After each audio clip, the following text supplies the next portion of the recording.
외국인들이 고도미사일 방어체계에 관하여 한국에서 벌어지는 논쟁을 보면 어떻게 생각할까? 북한은 핵무기를 개발했고 그것을 미사일에 탑재하여 공격할 정도로 소형화하는 데 성공하였을 가능성이 높다. 남북한은 6.25 전쟁 이후 휴전 상태로 대치하고 있고 2010년 천안 한폭침이나 연평도 포격처럼 언제 한국에 대한 도발을 감행할지 예측할 수 없는 상황이다. 이러한 안보 환경에서 북한의 핵미사일을 방어할 수 있는 능력을 갖추지 못한 한국이 그를 위해 개발한 무기체계 중 하나인 사드를 미국이 자신의 비용으로 배치하겠다는 것을 반대한다? 이 나라 국민인 필자도 이해할 수 없는데 하물며 외국인들은 이해할 수 있을까? 반대하는 사람들의 논리는 한국이 미국의 사드 배치를 허용하면 중국이 이를 결사적으로 반대하여 중국과 미국이 전쟁까지 불사하게 될 것이고, 그렇게 되면 한국은 중간에서 전쟁터가 될 것이라는 우려인 것 같다. 그래서 중국의 학자들이나 외교관이 사드에 대하여 어떤 입장만 표명하면 바로 중국이 결사적으로 반대한다면서 사드 배치 불가론을 말하곤 하였다. 그러나 중국이 공식적으로 사드 배치에 관하여 우리 정부에 항의한 적은 없다. 일부 중국 학자들이 처음에 사드의 능력을 과도하게 평가하여 우려를 표명했지만 조사 결과 그렇지 않은 것으로 드러나자 그 우려는 잦아들고 있다. 그런데도 한국에서는 왜 사드에 대한 반대가 지속되고 있을까? 한국의 미사일 방어 미 MD 참여도 잘못. 합리적으로는 도저히 이해할 수 없고 비합리적 측면을 찾아보면 이해할 수 있는 단서가 보이기 시작한다. 비합리적 의사결정의 원인과 현상을 설명하는 오인식과 집단 사고에 관한 이론이 그것이다. 오인식은 미국 컬럼비아 대학의 국제정치학자인 저비스가 주장한 개념으로 개인이나 국가는 정확하지 못한 지식과 정보에 의하여 자신의 의견이나 정책을 결정하는 경우가 적지 않다는 주장이다. 한번 오인식에 의하여 자신의 입장을 설정하면 이후에는 자신과 다른 의견이나 정보는 일부러 외면하고 나중에 그렇지 않은 것으로 판명이 나도 교정하지 않으려고 한다고 지적한다. 또한 집단 사고는 미국 예일대학의 심리학 교수인 제니스가 창안한 개념으로서 응집력이 높은 집단의 경우 그 집단의 입장이나 인식이 어느 방향으로 설정되면 대부분이 그것을 추종하면서 다른 생각이나 정보는 일절 수용하지 않게 된다는 것이다. 사드 이전에 한국의 일부 지식인들이 갖고 있는 오인식과 집단 사고는 한국이 미사일 방어망을 구축하면 그것이 미국 MD에 참여하는 것이라는 주장이다. 우리가 북한의 핵미사일로부터 국민들을 방어하기 위하여 미사일 방어망을 구축하는 것이 어떻게 미국 미사일 방어체계의 일부가 된다는 것인가? 에서 추측해보면 한국의 미사일 방어망이 중국이 미국을 향하여 공격하는 대륙간 탄도탄의 방어망이라는 논리일 것 같은데 중국에서 미국으로 발사하는 대륙간 탄도탄은 한국 상공을 지나가지 않는다. 또한 2013년 11월 김관진 당시 국방장관은 기자회견을 통해 미국이 한국에 그들 미사일 방어체계에 참여하도록 요구한 적이 없다고 밝혔다.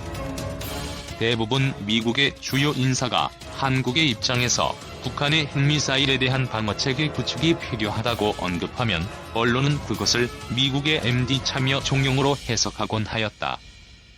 예를 들면 2013년 10월 첫 헤이글 미국 방장관은 한미연례안보협의체 내한한 자리에서 미사일 방어는 한국군 역량의 커다란 부분이라고 말하였지만 그 다음 날 한국의 언론에서는 미 MD 참여 요구라는 내용으로 보도했다.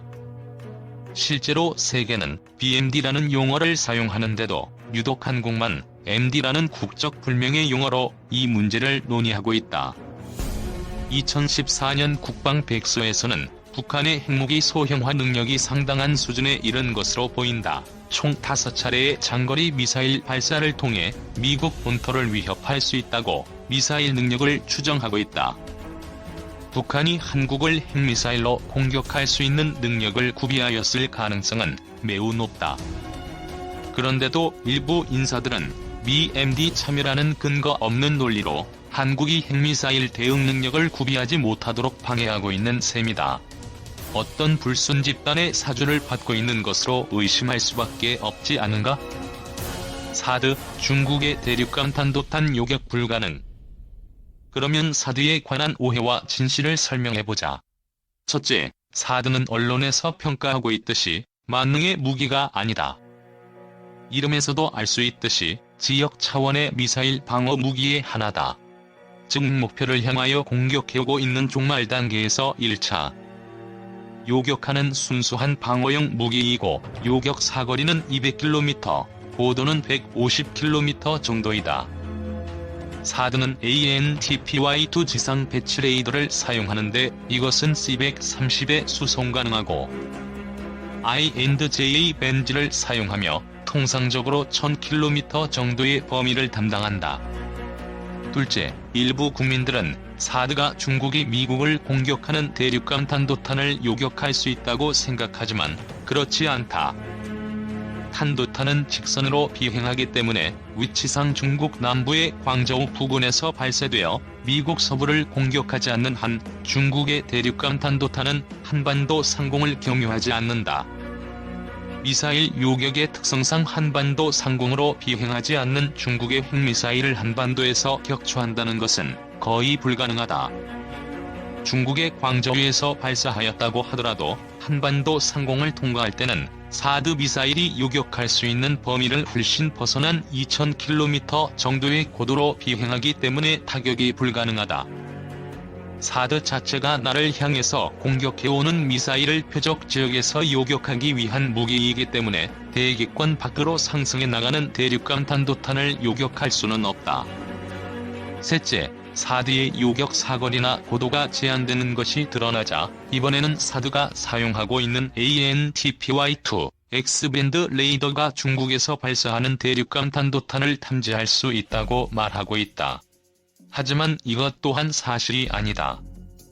한국의 어느 신문에서는 사드의 탐지 장비인 X밴드 레이더는 반경 4000에서 5000km 밖의 작은 물체도 식별해 중국의 대부분 군사시설을 들여다볼 수 있어 중국이 경계하고 있다라고 보도했다.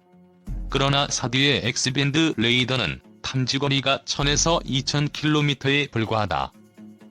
또한 지상에 별도로 배치되어 있는 X밴드 레이더와는 달리 사드에 장치되어 있는 X밴드 레이더는 상대 탄도미사일의 발사를 탐지하는 것이 아니라 인공위성 등으로부터 발사에 대한 정보를 전달받으면 그것을 요격할 수 있도록 추적하는 기능을 수행하도록 되어 있고 그것을 탐지 기능으로 전환하는 것이 쉽지 않다.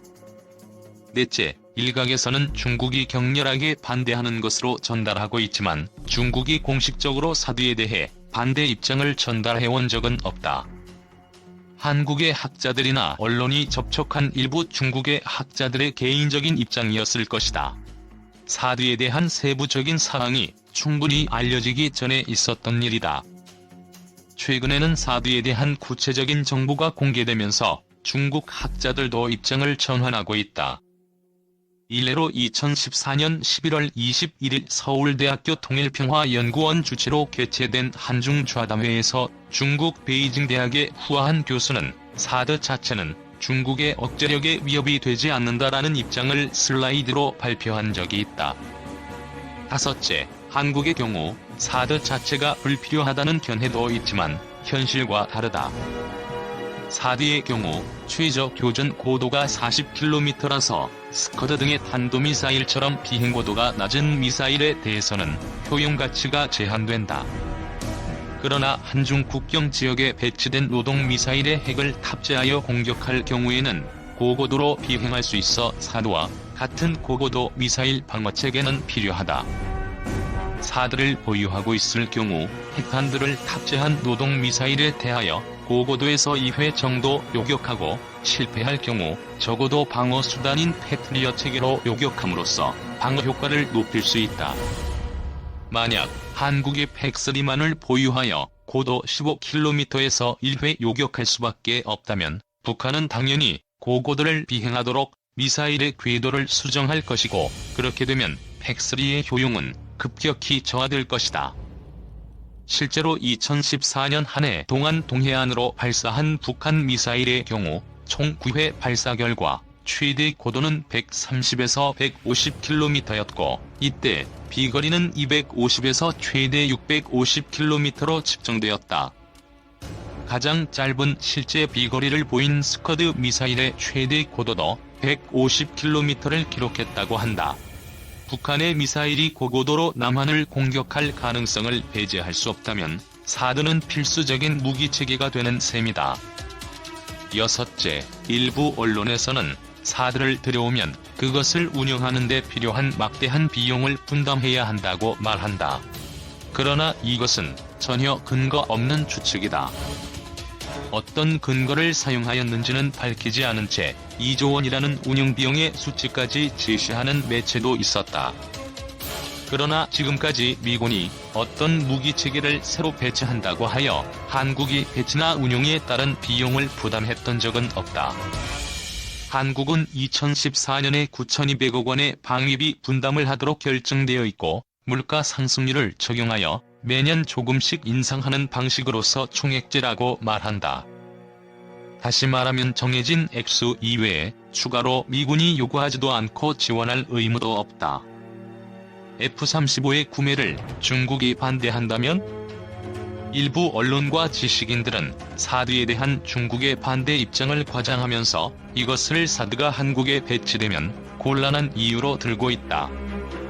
하지만 이것은 한국의 국방정책에 대한 주변국들의 간섭을 용인한다는 것으로 자주적이지 못한 시각이다. 주변국들이 부정적으로 말한다고 하여 핵미사일 위협에 대한 방어책을 강구하지 않는다는 것은 말이 되지 않기 때문이다. 그러면 사드보다 더욱 공격적인 스텔스 전투 공격기인 F-35의 구매를 중국이 반대한다면 어떻게 할 것인가? 오히려 한국은 왜 중국은 대량 살상 무기를 지속적으로 개발하고 있는 북한에 대해서는 미온적인 태도를 취하면서 한국이 방어 수단으로 사드를 배치하겠다는 것에 대해서는 그렇게 반대를 하는가라면서 오히려 중국에 대하여 항의해야 할 것이다.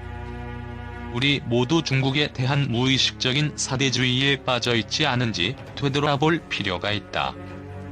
사드는 중국의 위협이 되지도 않지만 중국의 위협이 된다고 하더라도 한국 안보를 위하여 필수적이라면 배치를 허용해야 한다. 중국의 결정적인 위협이 되지도 않고 제대로 알지도 못한 상태에서 지레짐작으로 반대하는 중국에 대하여 한국의 학자들이 동조하거나 한중 관계를 상하게 할까 무마시키고자 노력하는 것이 과연 사리에 맞는 일인가? 역사적으로 한국에 대한 대부분의 외침은 중국 방향에서 왔고 중국은 6.25 전쟁에서도 기습적으로 참전하여 통일을 회방 놓았으며 동북 공정을 통하여 역사마저 침탈하고자 하고 있다. 또 일방적으로 방공 식별구역을 선포하였으며 북한의 핵무기 개발과 보유를 묵인하고 있다. 이러한 중국에 대해서는 비판하지 못하면서 한 번도 한국을 영토적으로 욕심낸 적이 없고 6.25 전쟁에 참전하여 한반도의 공산화를 막았으며 국민의 입장에서 한반도 방어를 위하여 가능한 모든 조치를 강구하려는 미국에 대해서는 비판이 많은 우리의 지식인들이 현실성이나 균형 감각을 갖고 있다고 보기는 어렵다. 일본, 북한 핵미사일 위협에 2003년부터 대비. 한국과 유사하게 북한의 핵미사일 위협에 노출되어 있는 일본은 그동안 차근차근하게 나름대로의 미사일 방어체계를 구축하였고 상당할 정도의 능력을 구비하고 있다. 일본은 1993년 북한이 핵확산 금지 조약을 탈퇴함과 더불어 핵미사일 위협의 도래를 예감하고 미국과 이에 관한 논의를 전개하였다.